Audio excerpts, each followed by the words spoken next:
नमस्कार।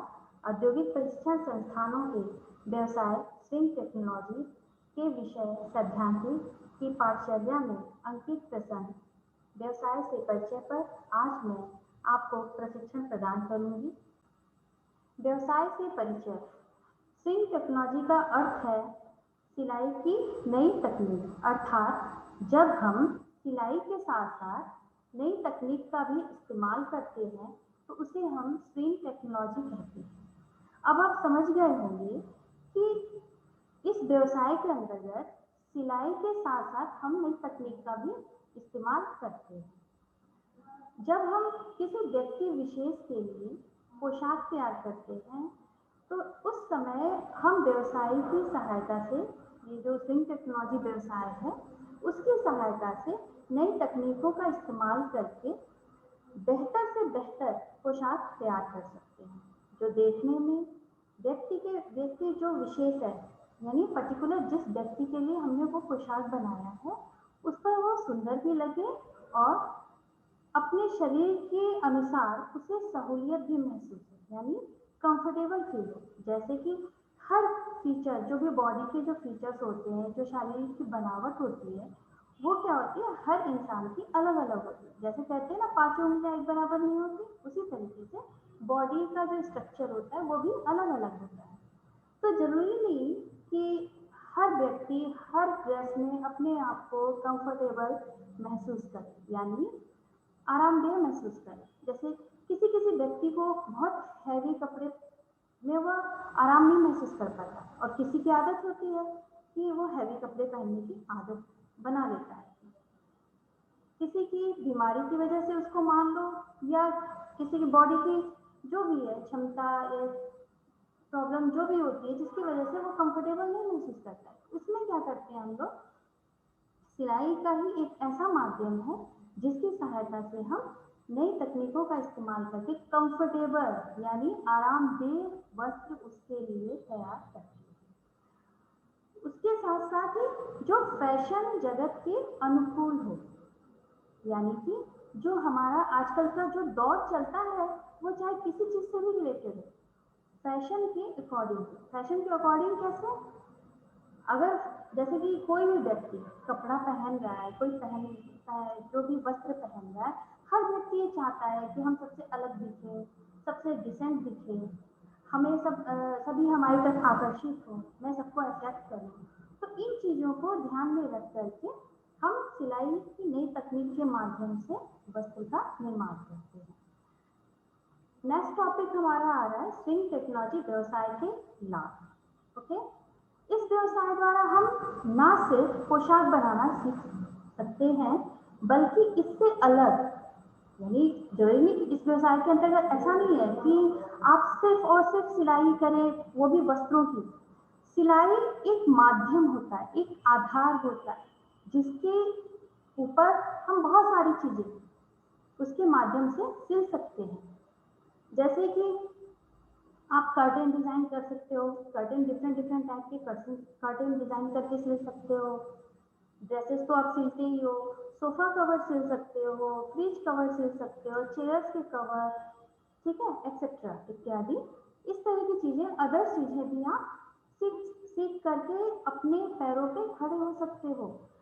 अगर ये सब चीजें भी अगर आपको आ गई तो उसमें क्या होता है कि आपको अंदर से आत्मनिर्भरता आएगी, कॉन्फिडेंट आएगा कि हाँ मुझे ये चीजें आती हैं, जो आपके आने वाले भविष्य के लिए एक फील्ड तैयार करती है, जो इंटरनली आपकी जो शक्ति होती है उसको प्रबल करती है। और जब शक्ति प्रबल करेगी तो क्या होगा, आगे बढ़ने के लिए आपको एक रास्ता देता है। ओके, इसीलिए नेक्स्ट लाइन में हमने ये बताया भी है कि इस व्यवसाय द्वारा प्रशिक्षार्थियों व महिलाओं में आत्मनिर्भरता आती है, जो उन्हें आगे बढ़ने के लिए प्रबल करती है। अभी मैंने बताया ना, प्रबल करती है। साथ ही यह व्यवसाय कुशल कारीगरों के लिए व्यवहारिक व व्यवसायिक दोनों तरफ से फायदेमंद है। ओके, व्यवहारिक और व्यवसायिक। व्यवहारिक कैसे, कि जरूरी नहीं कि आप इसको, अगर आप इस व्यवसाय के अंतर्गत कुशलता प्राप्त करते हो तो सिर्फ बिजनेस लाइन में ही आप जाओ, व्यवसाय के तौर पे जाओ, नहीं, आप अपने घर में भी उन चीजों का यूटिलाइज कर सकते हो। ओके, उसको बिजनेस फील्ड में तो आप ला ही सकते हो, व्यावसायिक तौर पे तो कर ही सकते हो, लेकिन अपने घर को भी आप अच्छा आकर्षित ढंग से उसको डेकोरेट करना, खुद को अपने मेंटेन करना, अपनी फैमिली को मेंटेन करना, इसलिए हमने क्या कहा, व्यवहारिक व व्यवसायिक दोनों स्तर पर फायदेमंद है। इस व्यवसाय की सहायता से हम अपने नए अथवा पुराने वस्तु को कट व जल जाने से पहनने योग्य जो नहीं रह पाते हैं उनके दोषों का निवारण कर सकते हैं। वो कैसे? जैसे हमारे नए कपड़े होते हैं, हम कहीं से जा रहे होते हैं तो कट जाते हैं या जल जाते हैं, तो हम उन्हें क्या साइड में रख देते हैं, हम ये सोचते हैं कि पहनने लायक नहीं है। लेकिन इस व्यवसाय के अंतर्गत एक चैप्टर आता है दोषों का निवारण। उस चैप्टर के अंतर्गत क्या होता है, इन्हीं चीजों का निवारण बताया जाता है। उसमें यदि आपकी कोई चीज कट गई, जल गई, तो उसमें हम क्या करते हैं, उसके ऊपर पैच वर्क, पैबंद वर्क या रफू करके उन चीजों को हम दूर कर सकते हैं और उसको फिर से इस्तेमाल करने योग्य बना सकते हैं। उसी तरीके से दाग धब्बे लग गए हो तो उन्हें भी हम छुड़ा सकते हैं। इसमें क्या है, इस दाग धब्बे जो स्टेम रिमूविंग नाम का भी एक चैप्टर आता है इस व्यवसाय का, जो भी आप बुक पढ़ोगे सिलेबस के अंतर्गत ये एक चैप्टर है। जो भी आपके सामने रेड कलर की लाइंस हाईलाइट हो रही है, वो एक चैप्टर के रूप में आपके सामने आएंगे, आपके बुक्स में, आपके सिलेबस में। तो इसमें क्या होता है कि इसके अंदर इस लाइन में मैं ये आपको समझाना चाह रही हूँ कि जैसे किसी भी आपके कपड़े में कोई दाग लग गया, चाहे वो धोते समय, चाहे कहीं रख दिया किसी और कपड़े से, तो इसमें डिफरेंट डिफरेंट टाइप के जो दाग होते हैं उन्हें भी छुड़ाने के तरीकों के बारे में बताया गया। तो उससे हमारी कोई भी चीज़ बेस्ट नहीं होती, उसका हम यूटिलाइजेशन, इस्तेमाल फिर से कर सकते हैं। इस व्यवसाय द्वारा कुशल कारीगरों की मांग देश विदेश के सभी छोटी व बड़ी कंपनियों में बहुत ज़्यादा है। वो कैसे है? अभी थोड़ी देर पहले मैंने आपको बताया था ना कि इसमें क्या है कि कंपटीशन का दौर है ये। हर इंसान अपने आप को अच्छा दिखना चाहता है, एक दूसरे से आगे दिखना चाहता है। सभी ये चाहते हैं कि सभी का ध्यान हम आकर्षित करें, सबको हम अट्रैक्ट करें, हमारा ड्रेस अप सेंस ऐसा हो। यही थिंकिंग है, यही सोच है कंपनियों में, उनके अंदर भी इसी चीज को लेके बहुत ज्यादा कंपटीशन है। तो जब कंपटीशन होगा तो उसमें क्या है, जो कुशल कारीगर होंगे उनकी बहुत ज्यादा डिमांड बढ़ेगी, क्योंकि हर कंपनी चाहेगी कि मुझे सबसे अच्छा बेस्ट कारीगर मिले, जिससे कि मैं अपना जो भी प्रोडक्शन है, जो उत्पादन है, उसको क्या मैं ज्यादा से ज्यादा कर सकूं, बढ़ा सकूं। तो इसलिए जितने भी कुशल कारीगर होते हैं उनकी डिमांड बहुत ज्यादा होती है। इससे हम इस व्यवसाय का लाभ उठाकर बिना घर से बाहर गए व्यक्तिगत तौर पर खुद का व्यवसाय भी खोल सकते हैं।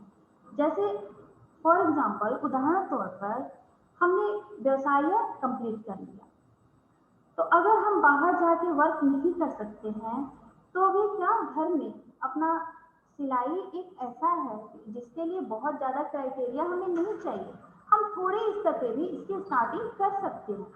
तो उसमें क्या है कि आप घर में जैसे सिलाई करना शुरू किए, बुटीक से स्टार्ट कर लिया, तो अपने घर में अपना सेल्फ आप व्यवसाय खोल सकते हैं। साथ ही कारीगर, जो छोटे छोटे गरीब लोग हैं जिनको कहीं सहारा नहीं मिल रहा है, कहीं कोई रास्ता नहीं मिल रहा है, आप ऐसे लोगों को आगे बढ़ने के लिए प्रेरित करके अपने यहाँ आप कारीगर के तौर पे रख करके आप अपना भी व्यवसाय बढ़ाओगे, साथ ही रोजी रोटी किसी को दोगे, बेरोजगार जो भी लोग हैं उनको रोजगार दोगे। इससे डायरेक्ट इनडायरेक्ट आप किसका फायदा हो रहा है? आपका हो रहा है, उस व्यक्ति का हो रहा है जो बेरोजगार है, और तीसरा किसका हो रहा है? देश का हो रहा है। जो बेरोजगारी है वो देश से धीरे धीरे ऐसी छोटी छोटी चीजों से खत्म होती है। बड़े पैमाने पे कंपनियों ने ले लिया और छोटे पैमाने पे आपने ले लिया, तो उसमें क्या होगा? बेरोजगारी भी कम होगी। इससे लाभ को देखते हुए हमारी सरकार भी आए दिन नए नए योजनाएं बना रही है, जिससे कि लघु कुटीर उद्योग को प्रोत्साहन मिले और देश का विकास हो। अभी मैंने आप लोगों को यही बताया कि जब आप किसी को रोजगार दोगे तो उसका उसकी बेरोजगारी तो खत्म होगी, साथ ही एक एक करके, कहते हैं ना बूंद बूंद से सागर बनता है, ऐसे ही अगर हर व्यक्ति लोगों को रोजगार देने लगे तो धीरे धीरे एक दिन क्या होगा, हमारा देश विकास की दौड़ में काफी आगे निकलेगा और ये बेरोजगारी की जो संख्या है वो बहुत हद तक कम हो जाएगी। नेक्स्ट टॉपिक आपके सामने आ रहा है स्विंग टेक्नोलॉजी के प्रारूप। अब मैं पहले ये बताऊंगी कि ये प्रारूप क्या है। प्रारूप यहाँ पे मैंने इस्तेमाल किया है एक क्रमानुसार जो सीक्वेंस आता है। अब जैसे हम स्विंग टेक्नोलॉजी के व्यवसाय के परिचय पढ़े, तो इस सिलाई का जो माध्यम जो है, जो इसके क्रमानुसार जो सीक्वेंस चलता है उसके बारे में इसमें बताया जाएगा। सिलाई करते समय किन किन स्टेप से होकर गुजरना होता है इसके बारे में जानेंगे। तो पहला टॉपिक है आपका, पहला पॉइंट है व्यक्ति विशेष का नाप लेना। इसके अंतर्गत हम क्या करते हैं, सबसे पहले जिस व्यक्ति के लिए हमें पोशाक तैयार करनी है, वस्त्र तैयार करना है, या दूसरी जो शब्द है गारमेंट तैयार करना है, ओके, उसमें क्या करते हैं, सबसे पहले उस व्यक्ति का हम नाप लेते हैं। जैसे आप घर में भी किसी चीज की कोई कवर बनाते हो, टेबल के कवर बनाते हो, टीवी के बनाते हो, फ्रिज के बनाते हो, चाहे अलमीराज वगैरह के एक्सेट्रा, तो उनके आप क्या करते हो, सबसे पहले कवर तो नहीं बनाते, उनके लिए सबसे पहले मेजरमेंट लेते हो ना।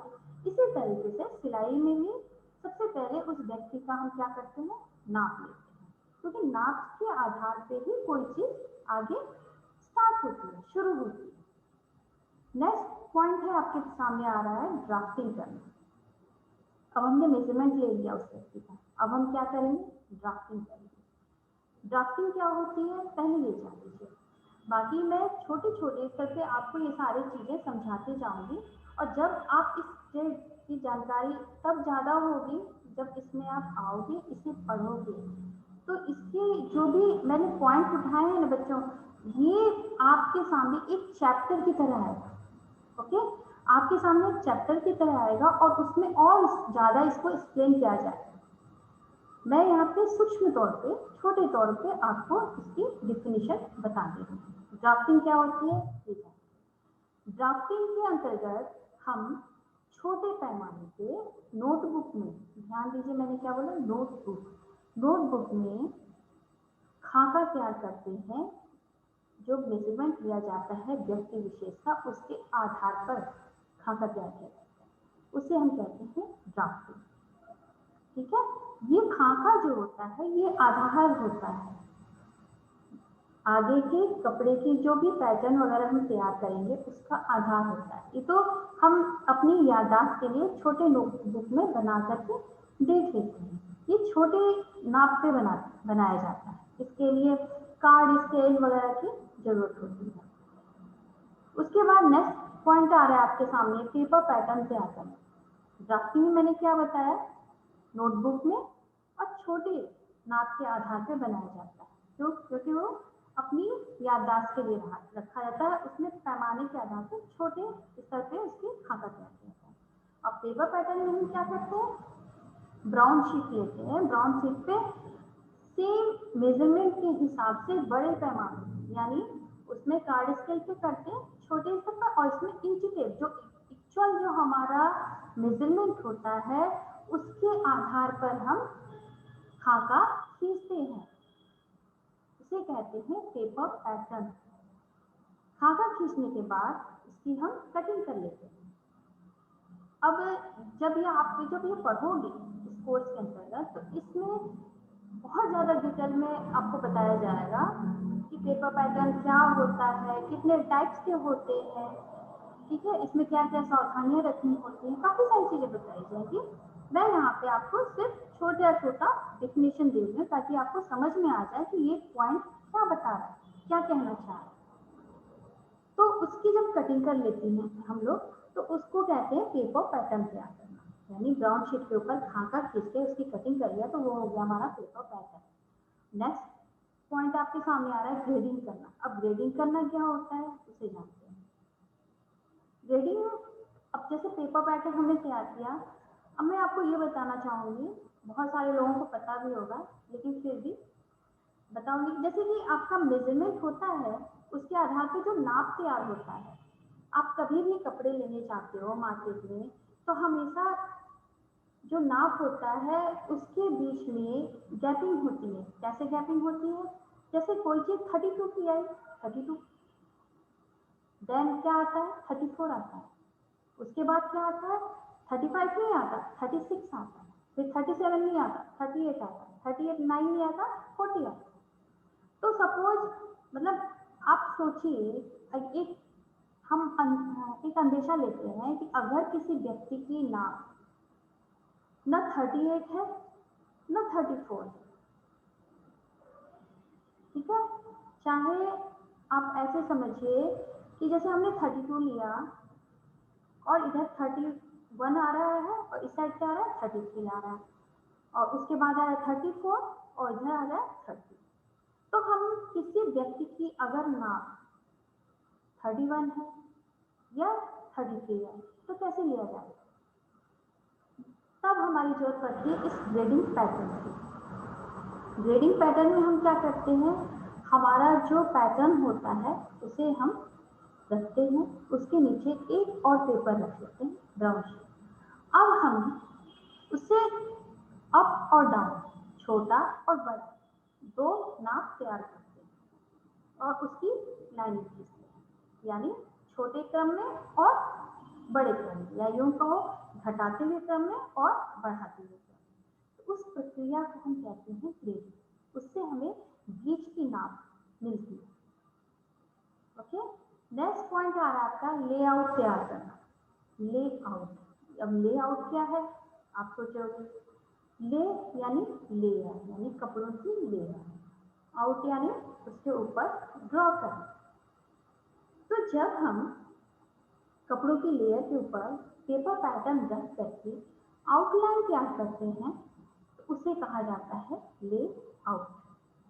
ओके, नेक्स्ट पॉइंट आपके सामने आया कपड़े की कटिंग करना। अब मैंने बताया लेआउट के बारे में। जब हम लेआउट यानी लेयर के ऊपर जब आउटलाइन कर लेते हैं तो उसी लाइन पे कपड़ों की कटिंग की जाती है, तो हमारे पास कपड़ा कटा हुआ तैयार प्राप्त हो जाता है। नेक्स्ट पॉइंट है कपड़े की सिलाई करना। इसके बाद का आप अच्छी तरह समझ गए होंगे कि जब कपड़ा कटिंग हुआ है तब तो सिलाई करना ही होगा। सिलाई का जब चैप्टर आएगा तो इसके अंतर्गत आपको सिलाई के कई टाइप्स बताए जाएंगे, जो मशीन के थ्रू होंगे, हाथ के थ्रू होंगे। ओके, इनको करते समय क्या क्या सावधानियां रखनी चाहिए, किन किन चीज़ों पे ध्यान देना चाहिए, किस सिलाई किस चीज़ में उपयोग की जाती है, ये सारी डिटेल आपको इस चैप्टर के अंतर्गत दिया जाएगा। नेक्स्ट पॉइंट है कपड़े की फिनिशिंग करना। सिलाई भी हो गई, सिलाई के बाद फिनिशिंग पॉइंट आ रहा है।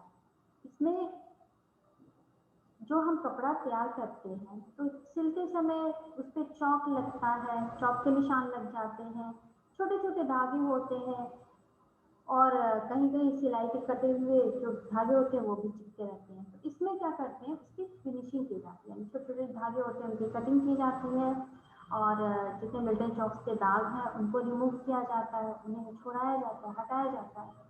अब इसमें मैंने पहले बताया कि लघु कुटीर उद्योग भी कर सकते हैं, यानी छोटे छोटे जो ऐसे बुटीक्स वगैरह हैं तो ये लोग तो मैनुअली करते हैं, हाथ से करते हैं इसकी फिनिशिंग। लेकिन जब हम बड़े पैमाने पे फैक्ट्रीज कंपनी में देखते हैं तो वहाँ बहुत बड़ी बड़ी मशीनें होती हैं, उसके अंदर इन कपड़ों को डाल दिया जाता है और वैक्यूम जैसे क्लीनर होता है ना, उसी तरीके से ये सारे डस्ट थ्रेड को हटा लेते हैं, खींच लेते हैं, तो वो फिनिश किया हुआ कपड़ा हमारे सामने आ जाता है। नेक्स्ट पॉइंट क्या आता है, धुलाई करना। जब कपड़े हमारे सिल भी गए तो उसके बाद आती है वॉशिंग प्रक्रिया यानी धुलाई प्रक्रिया। उसके अंतर्गत क्या होता है कि सारे कपड़ों की वॉशिंग की जाती है, उनकी धुलाई की जाती है। उसमें क्या होता है, जब हम किसी कपड़े की सिलाई करते हैं तो उसमें स्पॉट लग जाते हैं, या हाथ के लगे या मशीनों के ऑयल वगैरह के लगे, तो वॉशिंग प्रक्रिया के थ्रू हम इन दाग धब्बों को हटा देते हैं।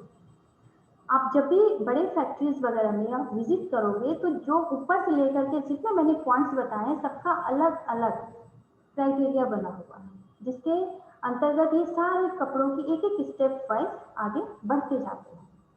उसके बाद का जो डिपार्टमेंट आता है प्रेसिंग आता है, प्रेसिंग करना। जब हमारे कपड़ों की क्या हो गई, सिलाई भी होगी, फिनिशिंग भी हो गई, और अब क्या हो गया, धुलाई हो गई। धुलाई के बाद क्या आता है, प्रेसिंग करना। वो तो हम घर में भी करते हैं कि वॉश करने के बाद हम कपड़ों की प्रेसिंग करते हैं। तो उसमें क्या होती है, जब पैंट्स वगैरह जो स्टिच किया जाता है तो उसकी क्रिच लाइन बनाई जाती है। तो ये प्रेसिंग जनरल प्रेसिंग नहीं होती, ये मशीनों में डाल के प्रेसिंग की जाती है, जिससे कि वो क्रिच लाइन परमानेंटली उस पर फिक्स बन जाती है। ओके, तो उससे क्या होता है, कपड़े में शाइनिंग आती है, उसकी क्रिच वगैरह बिल्कुल मेंटेन रहती है। और इस प्रेसिंग के माध्यम से जो कपड़ों की जो फुलनेस है वो एयर कॉम्पैक्ट होने की वजह से दब जाती है। नेक्स्ट पॉइंट आता है आपके सामने कंपनी का टैग लगा। जब सारी प्रक्रियाएं से हमारे कपड़े गुजर जाते हैं तो लास्ट में उसकी चेकिंग होती है। चेकिंग के माध्यम से हम ये देखते हैं कि जो हमने एक्चुअल जो साइज ली उसके अकॉर्डिंग हमारा गारमेंट तैयार हुआ है या नहीं हुआ। सारी चेकिंग के बाद उस पर कंपनी अपना टैग लगाती है। अगर वो उनके अकॉर्डिंग कपड़ा तैयार नहीं हुआ है तो उस पर टैग नहीं लगाएगी। जब परफेक्टली वो गारमेंट हमारे पास अवेलेबल हो गया तो उस पर हम क्या करते हैं, टैग लगाते हैं। टैग वगैरह की सारी जब प्रक्रिया खत्म हो गई तो उसकी आती है पैकिंग। नेक्स्ट पॉइंट आया पैकिंग करना। सब कुछ फिनिश हो गया तो उसके बाद कपड़े पैक हो गए। पैकिंग के बाद नेक्स्ट आता है पॉइंट, बने हुए वस्त्र की कीमत निकालना। अब ये कीमत हम कैसे निकालेंगे, स्टार्टिंग से जो हमने मेजरमेंट लिया और रॉ मटेरियल का यूज जो स्टार्ट हुआ वहां से लेके और ये पैकिंग प्रक्रिया तक जितने सीक्वेंस से हमारे कपड़े गुजरे उन सभी का एक तो जो भी हम कारीगर लगाए उस पर उसके काम की होती है कीमत, उसकी मेहनताना हो जिसको हम लोग कहते हैं वो निकालेंगे। उसमें बिजली का खर्चा, उनकी मशीनें जो यूज की गई। ओके, तो इसमें लेबर कास्ट, बिजली, मशीनें, वहाँ का बिल्डिंग का पूरा खर्च और टैक्स वगैरह जोड़ करके हम उसकी कीमत निकालेंगे। बिल्कुल लास्ट में आता है जब कीमत भी निकाली तो आप लोग अच्छी तरह समझोगे कि फिर उसके बाद तब जाके हमारा माल जो बना हुआ गारमेंट होता है वो मार्केट में प्रोड्यूस होता है। नेक्स्ट पॉइंट आया हमारा स्विंग टेक्नोलॉजी के सहायक प्रारूप। अभी आपने क्या पढ़े थे, स्विंग टेक्नोलॉजी के प्रारूप यानी मेन जो क्रमानुसार जो सीक्वेंस चलता है उसके बारे में आपने जाना। अब हम यहाँ जानेंगे कि सहायक प्रारूप यानी उसके साथ साथ पैरेलल और भी कौन सी चीजें होती हैं जो एक गारमेंट को परफेक्टली तैयार करने में योगदान देती हैं। इसके अंतर्गत हम क्या जानेंगे, हम उन चीजों के बारे में जानेंगे जो सिलाई के दौरान इस्तेमाल होने वाले प्रारूपों के सहायक होते हैं, अर्थात सिलाई कार्य को पूर्ण करने में सहायता प्रदान करते हैं। उदाहरण तौर पर स्केचिंग। सर्वप्रथम हम किसी भी व्यक्ति विशेष की नाप लेने के बाद ग्राहक या व्यक्ति द्वारा बताए गए पोशाक की डिजाइन के आधार पर स्केच तैयार करते हैं। इस प्रक्रिया को हम कहते हैं स्केचिंग प्रक्रिया। इसके माध्यम से हमें जो स्केच तैयार मिलती है उसे देखकर ग्राहक की पसंद नापसंद का पता चलता है। जब हमने स्टार्टिंग में व्यक्ति की मेजरमेंट ले ली, उसके बाद उसकी ड्राफ्टिंग कर ली। ड्राफ्टिंग और मेजरमेंट के आधार पे जो सामने वाला ग्राहक या व्यक्ति विशेष अपने लिए डिजाइन किया हुआ कपड़ा आपको बताता है कि मुझे ऐसे कपड़े चाहिए, ऐसे कपड़े चाहिए, तो हम क्या करते हैं, उसका स्केच तैयार करते हैं। उससे हमें एक गाइडलाइन मिलती है। गाइडलाइन क्या मिलती है, ये ड्रेस किस तरीके से तैयार होके आएगी। दूसरी गाइडलाइन क्या मिलती है कि जिस व्यक्ति विशेष ने अपनी इच्छा आपके सामने रखी है कि मुझे ऐसा ड्रेस चाहिए, हम एक तरह से अनुमान लगा सकते हैं कि उसके ऊपर ये ड्रेस अच्छी लगेगी भी या नहीं। तीसरी गाइडलाइन क्या मिलती है कि सामने वाला कस्टमर किस टाइप के कपड़े वगैरह को ज्यादा प्रीफर करता है, ज्यादा पसंद करता है। तो इस स्केचिंग के माध्यम से हमें तीन चीजों का पता चला। नेक्स्ट पॉइंट आया है ट्रिमिंग मटेरियल। तैयार गारमेंट को आकर्षक बनाने के लिए हमें ट्रिमिंग मटेरियल की आवश्यकता होती है, जैसे लैस, गोटापट्टी, सितारे, मोती इत्यादि। जैसे कि आपने प्लेन कोई फैब्रिक ली, उसका आपने गारमेंट स्टिच कर दिया, तो आपको लगता है कि वो मार्केट में आप ज़्यादा पसंद किया जाएगा? या आपके कस्टमर को ज़्यादा पसंद आएगा। अगर आपने सपोज एक बुटीक चला रहे हो तो सिंपल अगर फैब्रिक का आपने गारमेंट स्टिच करके सामने रख दिया तो क्या आपके कस्टमर को पसंद आएगा? नहीं आएगा। अगर इसी की जगह पे हम बहुत ज़्यादा लेंगे तो हल्का सा मान लीजिए नेक की डिज़ाइन, उसके बॉटम्स पे कोई एम्ब्रॉयडरी कर देते हैं, चाहे किसी तरह का गोटा लेस और मोती वगैरह से थोड़ा सा अट्रैक्टिव बना देते हैं, तो उसकी डिमांड फिर बढ़ जाएगी, डबल हो जाएगी और वो बहुत शौक से उस चीज़ों का आपको डबल कास्ट दे करके उसको लेके जाएगा। नेक्स्ट पॉइंट है बेसिक कढ़ाई। इसके अंतर्गत हम तरह तरह के धागों से गारमेंट पर कढ़ाई कर उसे और भी सुंदर बना सकते हैं। ठीक है, बेसिक कढ़ाई मैंने बोला है। आप ये मत सोचना कि कढ़ाई की बहुत सारे बेस, जो कढ़ाई के छोटे छोटे बेस, बहुत ज्यादा डीपली मैं जाने के लिए नहीं कह रही हूँ, थोड़ा थोड़ा मतलब जो कढ़ाइयों का जो बेस होता है अगर उनका भी हम यूटिलाइजेशन कर लें, यूटिलाइज कर लें उन कपड़ों में, फैब्रिक में, तो वो भी निखर के बहुत आएंगे हमारे सामने। नेक्स्ट पॉइंट है painting and tie and dye. Painting और टाई एंड डाई करके भी वस्त्रों को और सुंदर बना सकते हैं। जैसे बने हुए गारमेंट के गले, स्लीव, कॉलर, कफ, बॉटम या बीच में block fabric, stencil, screen printing, tie and dye करके उसे और आकर्षित बना सकते हैं। सपोज आप जैसे सिंपल कपड़े का लहंगा वगैरह आपने बना लिया, ठीक है, वो उतना अट्रैक्टिव नहीं लगेगा, लेकिन अगर उसको हम ट्विस्ट करके और इसको टाई एंड डाई कर दें तो इमेजिन करिए कि कितना खूबसूरत लुक आएगा, उसमें चुनरी प्रिंट जैसा टच आएगा, तो बिल्कुल वो राजस्थानी टच देगा, गुजराती टच देगा, तो उससे उसकी डिमांड और बढ़ गई। साथ ही अभी मैंने बताया था कि मोती, शीशे, दबके मतलब गोटा पट्टी वगैरह लगा दें, उससे इंक्लूड कर दिया आपने, तो एक हैवी बिल्कुल राजस्थानी गुजराती टच लेकर के आपका वो लहंगा सामने आएगा। ये मैं छोटा सा एग्जांपल दे रही हूँ, जब इसको आप करोगे ना तो आप खुद समझ में आएगा, आपको खुद रियलाइज होगा कि ये चीजें कितनी इंपॉर्टेंट लगती हैं एक ड्रेस को परफेक्टली तैयार करने के लिए। नेक्स्ट पॉइंट हमारे सामने आ रहा है स्टिंग टेक्नोलॉजी व्यवसाय से संबंधित अतिरिक्त जानकारियां। अब ये अतिरिक्त जानकारियां क्या हैं? जो स्टार्टिंग से हमने बताई, जो नाप लेने संबंधी, कपड़ों का चयन करते संबंधी, ट्रिमिंग मटेरियल संबंधी, उनसे रिलेटेड ये छोटी छोटी जानकारियां हैं जो हर एक व्यक्ति को पता होनी चाहिए, चाहे वो कस्टमर हो और चाहे आप सिलाई करने वाले व्यक्ति विशेष हों। नाप लेते समय सबसे पहले व्यक्ति को हमेशा सीधी स्थिति में रखें। सीधी स्थिति में क्यों? अगर सपोज आप नाप ले रहे हो, आमतौर पे किसी व्यक्ति का आप नाप ले रहे हो और वो व्यक्ति अगर झुका हुआ है, ठीक है, अगर उसे 36 लेंथ चाहिए और वो झुक गया और आपने उसकी नाप ले ली, नाप लेते समय 2 इंच भी अगर वो झुका है तो उसकी लेंथ कितनी आ जाएगी? 34, और आप उसको गारमेंट तैयार कर दोगे 34 का। जब वो ग्राहक आपके सामने आकर के ट्रायल देगा तो वो सीधे आपसे ये कहेगा कि मैंने 36 बोला था, आपने तो 34 ले लिया। तो इसलिए हमेशा जब भी आप किसी का नाप लें, हमेशा ध्यान दें कि जो भी व्यक्ति विशेष हो वो टाइटली सीधा खड़ा हो। नेक्स्ट पॉइंट है नाप हमेशा क्रमानुसार ले। क्रमानुसार क्यों ले?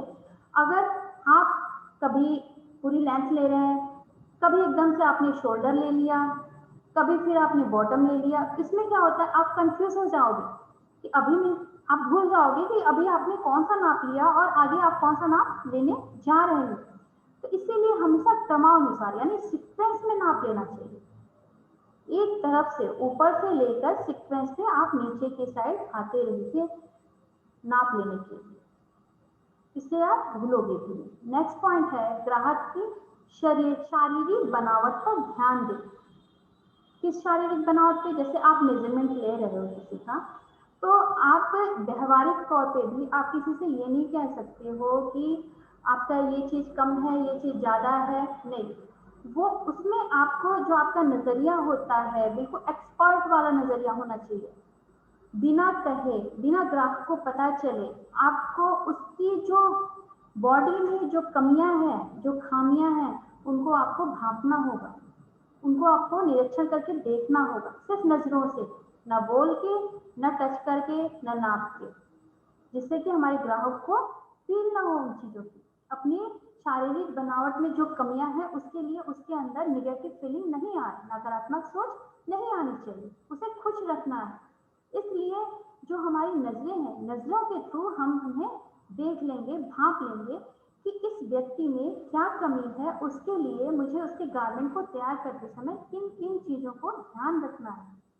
ओके, देन नेक्स्ट पॉइंट आ रहा है, शरीर के जोड़ों को हमेशा मोड़कर गोलाई में नाप लेना चाहिए। वो कैसे? फॉर एग्जाम्पल, जैसे हमने लंबी स्लीव बनाई या पैंट बना रहे हैं, तो हमें कुहनी के या घुटने के पास या थाई की जो गोलाई लेते हैं ना, जनरली लोग क्या करते हैं, स्टैंडिंग पोजीशन में ग्राहक को रखा, खड़ी अवस्था में ग्राहक को रखा और वहीं पे उसकी गोलाई नाप लेते हैं।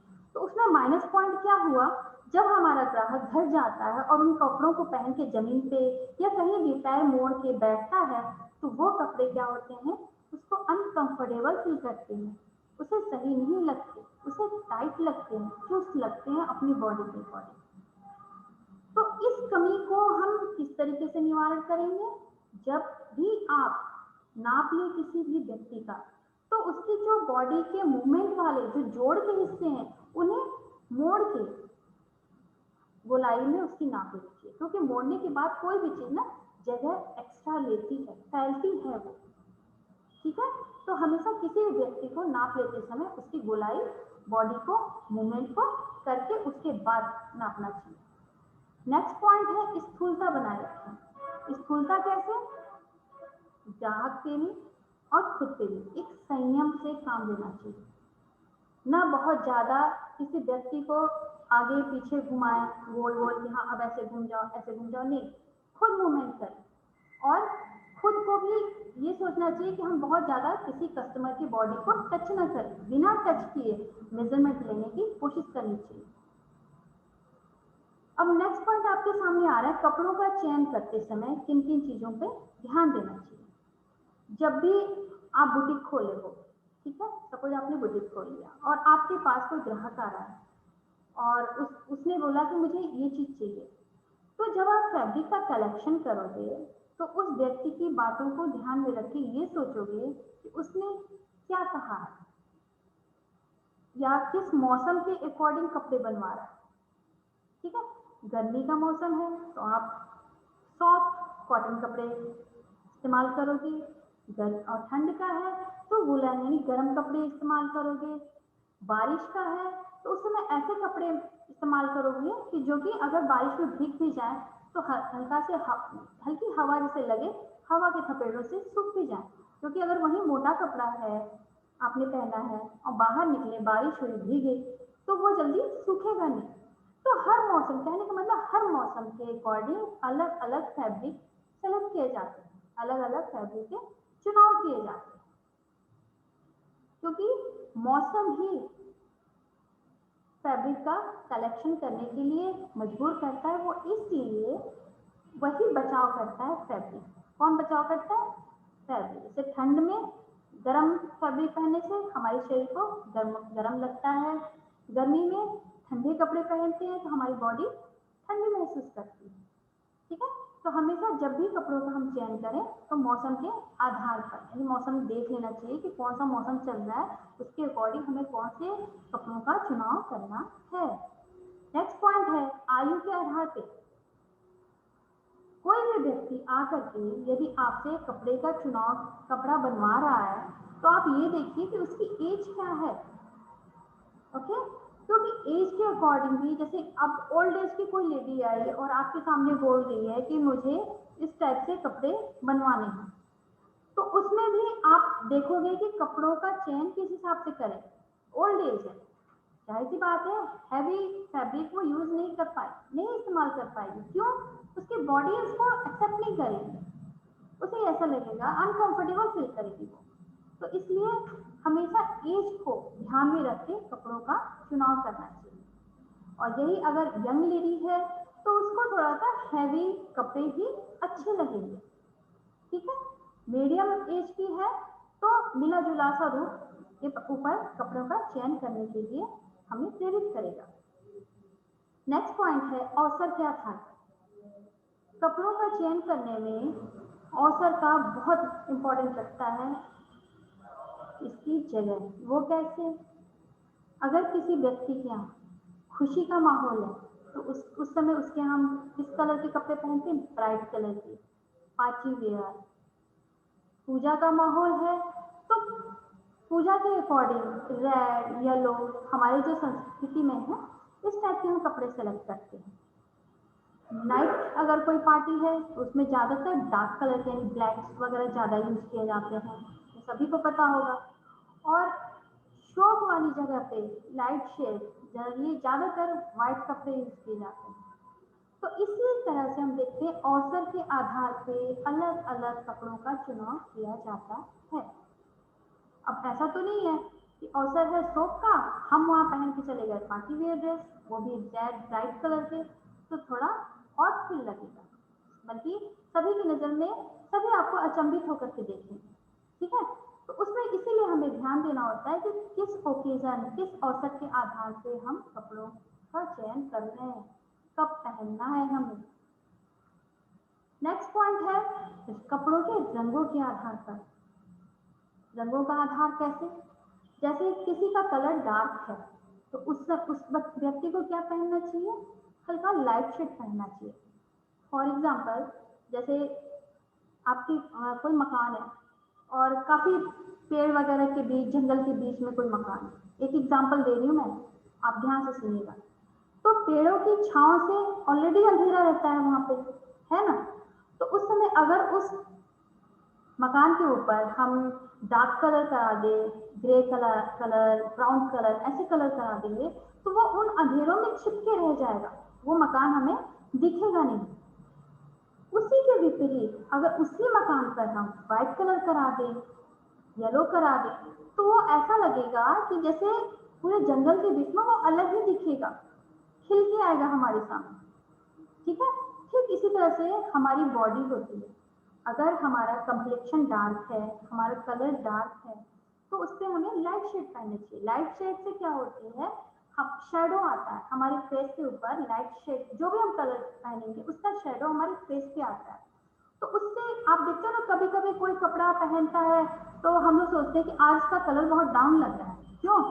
कलर नहीं डाउन होता, उस कपड़े का शेड जो उसके फेस पे जाता है वो उसके कलर को डार्क और ब्राइट बनाता है, गोरा और सांवला बनाता है। ओके, इसी तरीके से जो गोरे व्यक्ति हैं वो डार्क पहनते हैं तो उन पर कंट्रास्ट कलर बहुत खूबसूरत लगता है। तो कपड़ों का, रंगों का हमेशा ध्यान देना चाहिए। नेक्स्ट पॉइंट है कपड़ों के प्रिंट के आधार पर। प्रिंट के आधार पे कैसे? एग्जाम्पल देती हूँ। जैसे पतला और लंबा व्यक्ति है, अगर वो खड़ी लाइन के प्रिंट के कपड़े पहन ले तो कैसा लगेगा? वो और लंबा लगेगा।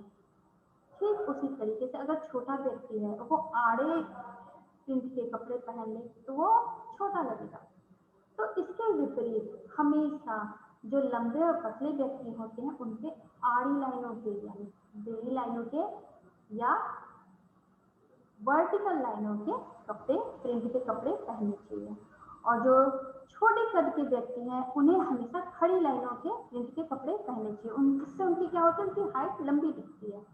ठीक वहीं पे अगर बड़े छाप के प्रिंट के अगर हम कपड़े किसी छोटे व्यक्ति को पहनाते हैं, उसमें क्या होता है, उसकी हाइट और दबके रह जाती है।